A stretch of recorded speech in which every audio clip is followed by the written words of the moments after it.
بے لوث محبت ہو، بے باک صداقت ہو، سینے میں اجالا کر دل صورت مینا ہو۔ تو اللہ تعالیٰ نے اقبال کی دعا کو ڈاکٹر فاروق صاحب کی شکل میں قبول کر دیا۔ بے لوث محبت ہو، بے باک صداقت ہو، سینے میں اجالا کر دل صورت مینا دے۔ ڈاکٹر صاحب ہماری علی گڑھ مسلم یونیورسٹی میں بارہا تشریف لائے، میری ادنا دعوت پہ بھی تشریف لائے اور یونیورسٹی کے ارباب انتظام کی دعوت پہ بھی تشریف لائے، اور ہر مرتبہ ایک نقش چھوڑ کر کے آئے۔ تو جی چاہا کہ حاضر ہو جائیں۔ اور تعلیم ایک ایسا موضوع ہے کہ میرے محسن و مربی سید حامد صاحب رحمۃ اللہ علیہ، جنہوں نے تعلیمی کارواں چلایا، اس کے نتیجے میں یہ اسکول بھی قائم ہوا، اور ہمارے اور بھی بزرگ حضرات یہاں تشریف رکھتے ہیں، انہوں نے مجھے بھی اس مشن پہ لگایا تھا۔ تعلیم ایک ایسا موضوع ہے کہ جو انسانوں کی بالعموم اور مسلمانوں کی ریڑھ کی ہڈی ہے۔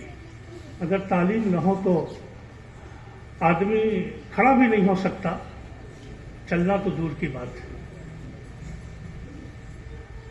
عزیزوں، قرآن کریم میں ایک بات کہی گئی اور یہ کہا گیا کہ أَوَمَنْ كَانَ مَيْتًا فَأَحْيَيْنَاهُ وَجَعَلْنَا لَهُ نُورًا يَمْشِي بِهِ فِي النَّاسِ۔ میں نے، تم دیکھو ایک آدمی مردہ تھا، بڑا ہوا تھا، ہم نے اس کو زندہ کر دیا، اس کو ایک ایسی روشنی عطا کر دی کہ جس سے اب وہ چلنے لگا لوگوں کے درمیان۔ حضرت علی کرم اللہ وجہہ نے فرمایا کہ حالک رب المال والعلماء هم الباقون اجسامهم مفقود وامثالهم موجود۔ مالدار لوگ ہلاک ہو جاتے ہیں اور علم والے زندہ رہتے ہیں، ان کے جسم تو فنا ہوتے ہیں، ان کی وراثت زندہ رہتی ہے۔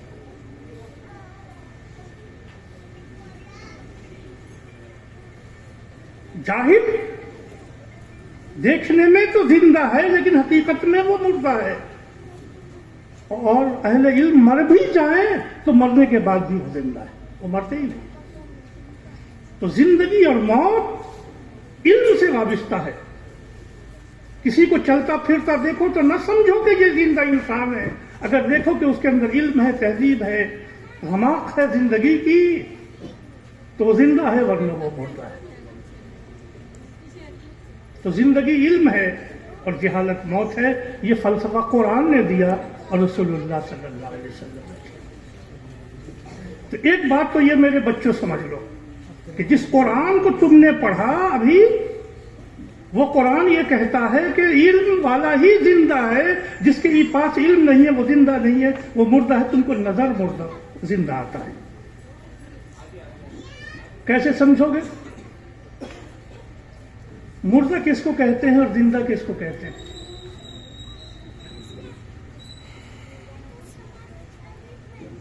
دو مثالیں دیتا ہوں۔ زندہ انسان خود سے چلتا ہے، لیکن مردہ انسان خود سے نہیں چلتا، چار آدمی چارپائی پہ لے کے چلتے ہیں۔ زندہ انسان خود سے نہاتا ہے، ہاتھ دھوتا ہے، پاؤں دھوتا ہے، منہ دھوتا ہے، اپنا غسل خود کرتا ہے۔ مردہ انسان اپنا غسل خود نہیں کر سکتا، دوسرے لوگ اسے غسل دلاتے ہیں۔ زندہ انسان خود سے حرکت کرتا ہے اور مردہ انسان کو دوسرے لوگ حرکت دیتے ہیں۔ اسی کو تو کہتے ہیں زندہ مردہ۔ علم وہ شے ہے جو انسان کو خود اعتمادی، اپنی زندگی اور اپنا اختیار اپنے ہاتھ میں لینا سکھاتا ہے۔ علم وہ چیز ہے، جب دوسرے لوگوں کے اوپر چلنے لگے لوگ، دوسرے لوگوں کے ڈکٹیشن پہ عمل کرنے لگے، دوسرے کے ایجنڈا پہ عمل کرنے لگے لوگ، تو سمجھ لو کہ مردہ لوگ ہیں، اپنا ان کے پاس کچھ نہیں ہے۔ اس لیے جاہل جلدی غلام ہو جاتا ہے، علم والا جلدی غلام نہیں ہوتا۔ پہلے ذہنی غلامی میں مبتلا ہوتا ہے، پھر فکری غلامی میں، پھر سماجی غلامی میں، پھر سیاسی غلامی میں، اور پھر زندگی پوری غلاموں کی گزر جاتی ہے. تو جاہلوں کی کوئی زندگی نہیں ہوتی. جس رب نے اپنا غلام بنا لیا وہ چاہتا ہے کہ انسان دنیا میں آزاد رہے. اس آزادی کے لیے علم ضروری ہے. دوسری مثال دیتا ہوں. کبھی دیکھا ہے ندی میں پانی بہ رہا ہوتا ہے, سیلاب آتا ہے, تو پانی کے بہاؤ پر اگر کوئی باڈی آئے تو کیا سمجھیں گے, زندہ ہے کہ مردہ ہے؟ بچے بتاؤ, مردہ سمجھیں نا پانی کے بہاؤ پہ آنا. جیسے لکڑی بہتی ہوئی آ رہی ہے ویسے باڈی بہتی ہوئی آ رہی ہے, جسم بہتا ہوا آ رہا ہے. تو جیسے لکڑی مردہ ہے ویسے یہ انسان مردہ ہے, یہ ڈیڈ باڈی ہے, یہ لاش ہے جو بہتی ہوئی آ رہی ہے. اور اگر کوئی پانی کے بہاؤ کے خلاف تیرتا ہوا جائے تو اس کو کیا کہو گے, زندہ ہے کہ مردہ ہے؟ زندہ ہے کہ پانی بہ کے تو نیچے آ رہا ہے, یہ انسان تیرتا ہوا اس کے خلاف جا رہا ہے. علم وہ چیز ہے کہ جو حالات کے جبر کے بہاؤ کے خلاف انسان کو زندہ رہنا سکھاتا ہے. اور جہالت وہ چیز ہے کہ چلو تم ادھر کو ہوا ہو جدھر کی, جیسے پانی بہ رہا ہے مردہ آدمی, اس کی اپنی کوئی ول نہیں ہے, اپنا کوئی پاور نہیں ہے, اس کی اپنی کوئی سوچ نہیں ہے. تو یہ جو اسکول ڈاکٹر صاحب نے کھولا یہ تم کو زندہ کرنے کے لیے کھولا ہے, تمہاری قوم کو زندہ کرنے کے لیے کھولا ہے. زندگی اس میں ہے کہ تم علم حاصل کرو. اگر علم سے محروم رہ گئے تو لوگ زندہ تو کہیں گے تم کو, لیکن اسلام کی نظر میں تم زندہ نہیں ہو, مردہ ہو. یہ بات سمجھ میں آ رہی ہے آپ کے؟ دوسری بات, ہمارے بہت بڑے امام تھے, امام شافعی رحمۃ اللہ علیہ. اب سے 10 سال پہلے میں قاہرہ گیا, مصر گیا, جہاں ان کی قبر ہے. جب میں ان کی قبر پہ گیا تو ان کا دیوان میں پڑھے ہوا ہوں, دیوان امام شافعی, ان کے 4 مصرے میرے اوپر طاری ہو گئے. جیسے ان کی قبر کے پاس میں گیا, امام شافعی کہتے ہیں من لم یذق مر التعلیم وقت شبابہ یتجرہ ذل الجہل طول حیاتہ فواللہ ذات البقاء بالعلم والتقى لو لم یکون فیہ لا اعتبار لذاتہ. اور پھر فرماتے ہیں من لم یذق مر التعلیم وقت شبابہ فکبر علیہ اربعا لوفاتہ, کہ جس نے علم حاصل کرنے کی محنت و مشقت کا کروا گھونٹ اپنی زندگی میں, جوانی میں, طالب علم میں نہیں چکھا تو زندگی بھر ذلت جہالت کی وہ چکھتا رہے گا, اس سے فرار نہیں ہے, زندگی بھر چکھتا رہے گا. اور جس نے اپنی نوجوانی میں علم حاصل نہیں کیا تو اس پر 4 تکبیریں پڑھ دو, فکبر علیہ اربعا لوفاتہ. جنازے میں کتنی تکبیر ہوتی ہے بھائی؟ 4 تکبیریں ہوتی ہیں. اللہ کہتا ہے اللہ اکبر, امام کہتا ہے 4 تکبیریں کا مطلب یہ ہے کہ اب وہ جنازے کی نماز پڑھ رہا ہے نا, جنازے کی نماز پڑھ رہا ہے. تو جس نے زندگی میں نوجوانی میں تعلیم حاصل نہیں کی, چلتا پھرتا کھاتا پیتا ضرور ہے, لیکن اصل میں وہ تکبیر کا مستحق ہے کہ وہ مردہ آدمی ہے, زندہ نہیں ہے. یہ امام شافعی. ایک بات یاد رکھو, پہلا نقطہ یہ ہے ہر دستگاہ کا کہ اللہ کی نظر میں, رسول کی نظر میں, ائمہ اسلام کی نظر میں صرف علم والا زندہ ہے, جاہل زندہ نہیں ہے. وہ زندہ نظر کیوں نہیں آتا ہو؟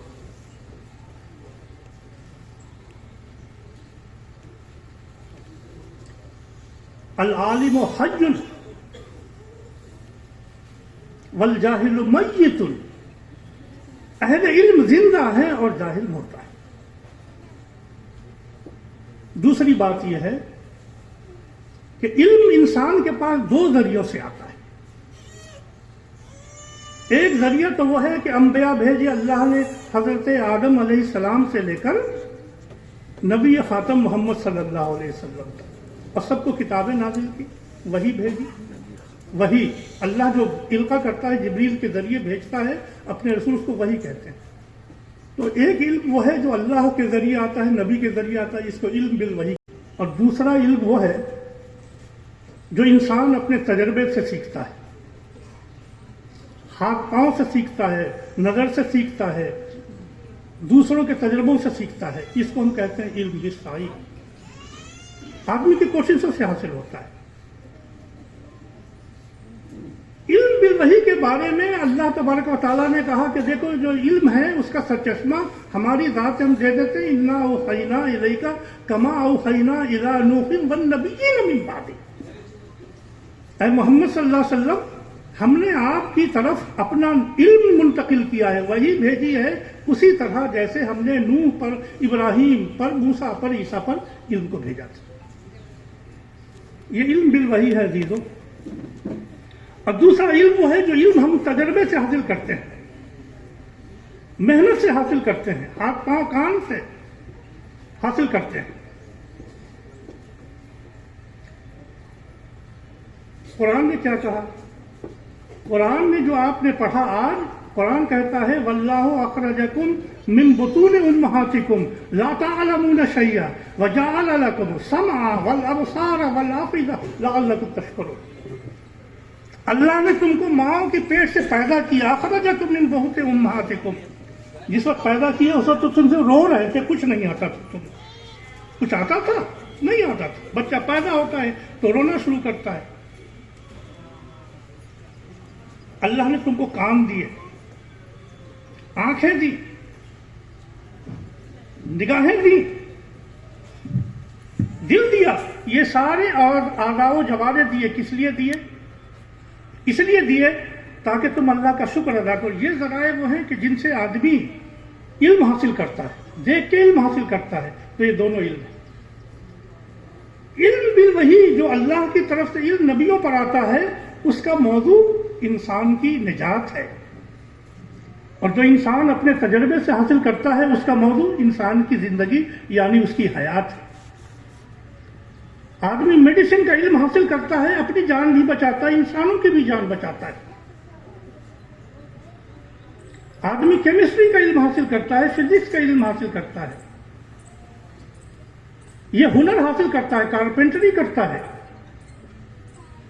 گولڈ اسمتھ بنتا ہے۔ یہ سب تجرباتی علم ہے۔ اس علم کی بھی ضرورت ہے انسان کو، اور اس علم کی بھی ضرورت ہے جس سے آدمی اپنی آخرت کا راستہ دیکھے۔ یہ دونوں علم انسان کی ضرورت ہے۔ اگر ان دونوں میں سے کوئی ایک علم چلا جائے گا تو انسان کامیابی کی زندگی نہیں گزارے گا۔ اسی کو اللہ تبارک و تعالیٰ نے اس آیت میں فرمایا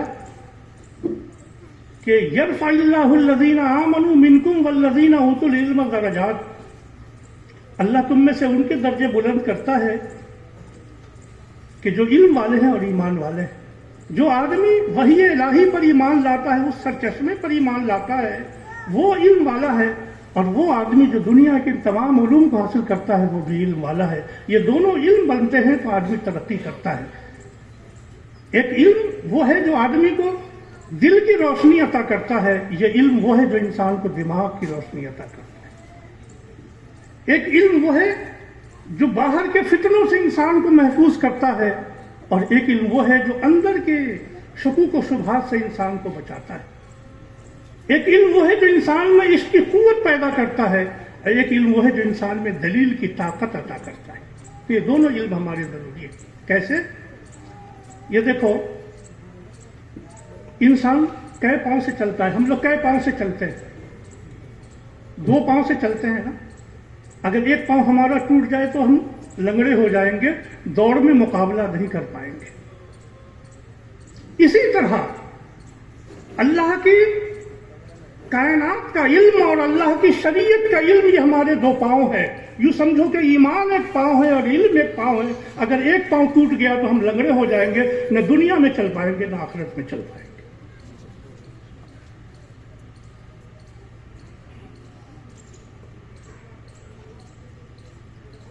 اس وقت دونوں علم کی ہم کو ضرورت ہے۔ اگر علم بالوحی سے انسان محروم ہو جائے تو بھیڑیا بن جاتا ہے، بھیڑیا پھاڑ کھاتا ہے امریکہ کے پاس، اسرائیل کے پاس، یورپ کے ساتھ بڑا علم ہے، علم بھی صحیح کا، دنیا کے علم کا، سائنس اور ٹیکنالوجی کا، لیکن یہ بھیڑیا بن گئے ہیں فلسطین میں، انہوں نے بچوں تک کو نہیں چھوڑا ہے، ان کے چیتڑے اڑا دیے ہیں۔ لیکن جب علم بالصحیح سے محروم ہو جاتا ہے انسان، سائنس اور ٹیکنالوجی سے محروم ہو جاتا ہے، تو وہ بھیڑ بکریوں میں تبدیل ہو جاتا ہے، کبھی وہ اپنا مقابلہ نہیں کر پاتا۔ دیکھنا ہو تو عربوں کو دیکھ لو، کتنی دولت ان کے پاس ہے، سائنس اور ٹیکنالوجی سے محروم ہے، غلام بنے ہوئے امریکہ اسماعیل کے، اور وہ لوگ ان کو چیڑ پھاڑ کے بکریوں کی طرح کھا رہے ہیں۔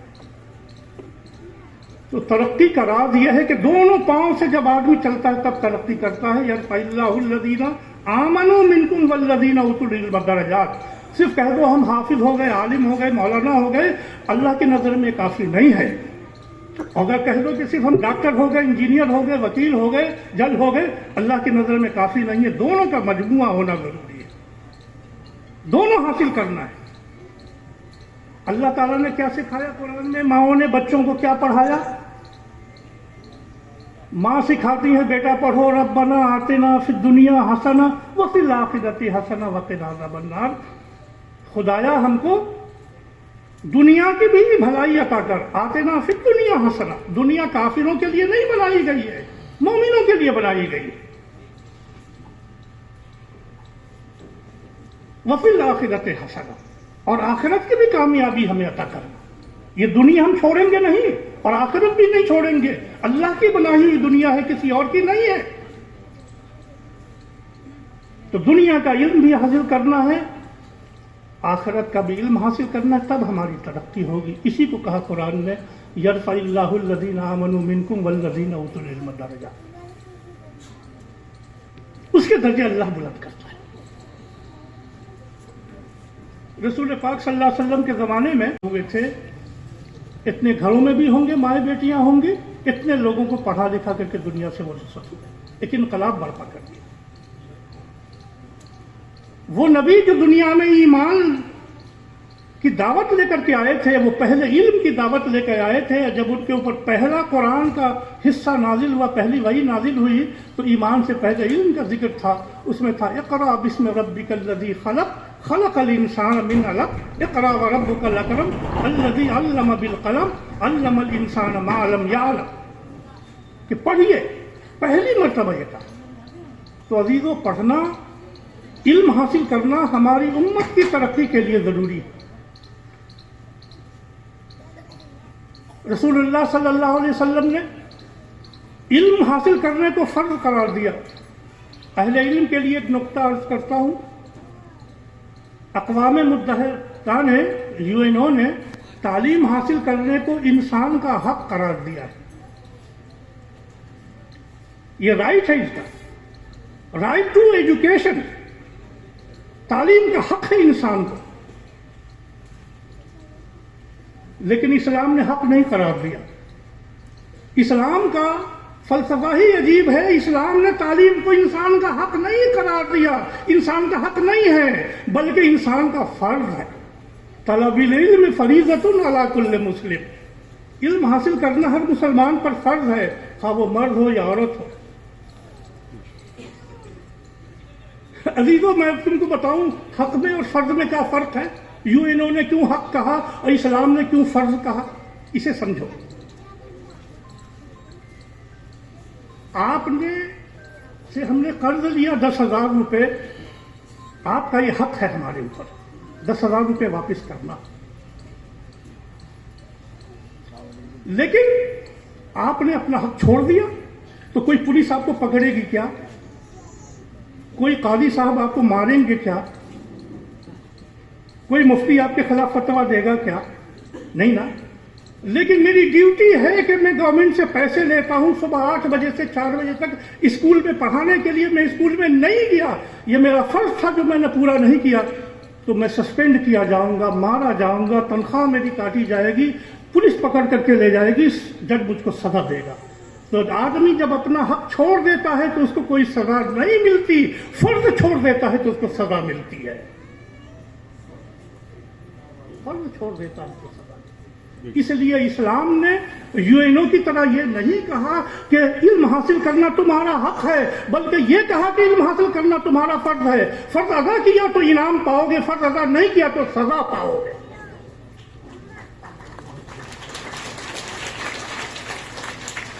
اور میں حدیث رسول کی روشنی میں عرض کرتا ہوں کہ امت مسلمہ کا بڑا طبقہ سزا پانے کے مستحق ہے، اس فرض کو چھوڑا ہے۔ رسول کریم صلی اللہ علیہ وسلم ایک مرتبہ خطبہ دے رہے تھے، عرب کے قبائل کا ذکر کیا، اور آپ نے کہا کچھ لوگ ایسے ہیں جو نہ خود تو پڑھ لیتے ہیں، پڑوسیوں کو تعلیم نہیں دیتے، حلال و حرام کی تمیز نہیں سکھاتے، سنت رسول نہیں سکھاتے، جینے کا سلیقہ نہیں سکھاتے، ادب نہیں سکھاتے۔ اگر وہ ایسا نہیں کریں گے تو میں ان کو سزا دوں گا۔ ممبر سے اتر کے تشریف لائے تو صحابہ کرام نے پوچھا کہ حضور وہ کون لوگ ہیں؟ آپ نے اشارہ کیا اشعری قبیلے کی طرف، پڑھے لکھے لوگ ہیں، پڑھاتے نہیں ہیں دوسروں کو۔ اشعری قبیلے کے لوگوں کو معلوم ہوا ہے کہ حضور ہم سے کیا خطا ہوئی کہ سب کا ذکر خیر کیا آپ نے اور ہمارا ذکر برے لوگوں میں کیا۔ فرمایا کیا یہ صحیح نہیں ہے کہ تمہارے پڑوسی جاہل ہیں، تم نے ان کی تعلیم کا انتظام نہیں کیا؟ آپ نے کہا، جب پوچھا تو ان کا حضور ہم سے غلطی ہوئی۔ کہا سنو، سال بھر کا موقع دیتا ہوں، سال بھر کا موقع دیتا ہوں، اگر تم نے اپنے پڑوسیوں کو تعلیم نہیں دی تو میں تم کو سزا دوں گا۔ اشعری قبیلے نے محنت کی، پورے محلے کے علاقے کے لوگوں کو سال بھر میں تعلیم یافتہ بنا دیا۔ کہ حضور پاک کی سنت یہ ہے کہ جو تعلیم نہ دے اس کو سزا دے دو، وہ مستحق نہیں ہے معاشرے میں رہنے کا، سزا دو اسے۔ ہمارا مشن کیا ہونا چاہیے بچے اور بچیوں؟ Each one teach one. ہم میں سے ہر ایک آدمی کو پڑھائے، یہ ہماری ذمہ داری، یہ ہمارے اوپر فرض ہے جو اللہ نے، اللہ کے رسول نے ہم پر فرض قرار دیا ہے۔ رسول اللہ صلی اللہ علیہ وسلم کے پاس مرد بھی آتے تھے، عورت بھی آتی تھی، آپ دونوں کی تعلیم و تربیت کا انتظام کرتے تھے اور عورتوں کی تعلیم کا زیادہ انتظام کرتے تھے۔ عورتیں سنو میری بات، غور سے آج سن لو، تمہارے آقا نامدار محمد صلی اللہ علیہ وسلم نے عورتوں کی تعلیم کا مردوں سے زیادہ انتظام کیا۔ ایک عورت آتی ہے، آپ فرماتے ہیں کہ جس عورت نے 2 بچوں کی تعلیم و تربیت کی، پڑھایا لکھایا، اب جب واسن تعلیمہا، تعلیم دی اور اچھی تعلیم دی جو زمانے کے مطابق بہتر سے بہتر تعلیم ہو سکتی ہے، اس نے بیٹی کو دی تو اس کے لیے جنت واجب ہے اور جہنم حرام ہے۔ بیٹے کی تعلیم بھی فرض ہے، جیسا کہ ابھی میں نے بتایا، اب بیٹی کی بھی تعلیم فرض ہے، لیکن بیٹے کی تعلیم کے لیے آپ نے جنت کا وعدہ نہیں کیا، کہا جو بیٹیوں کی تعلیم دیتا ہے اس کے لیے جنت واجب ہے، جہنم حرام ہے۔ ایک روایت میں ہے کہ 3 کا تذکرہ فرمایا، صحابی نے پوچھا ایک تو فرمایا ایک کے اوپر بھی یہی اجر ہے، کیوں ایسا کیوں کیا آپ نے؟ بھائی مرد کی بھی تعلیم ضروری ہے، عورت کی تعلیم بھی ضروری ہے، اور ہمارے زمانے میں تو معاملہ الٹا ہو گیا ہے، بیٹے کو ڈاکٹر انجینئر سب کچھ بتائیں گے اور بیٹی کو ناظرہ قرآن پڑھا کے گھر میں بٹھائیں گے۔ عجیب سنت کے خلاف پوری امت عمل کر رہی ہے۔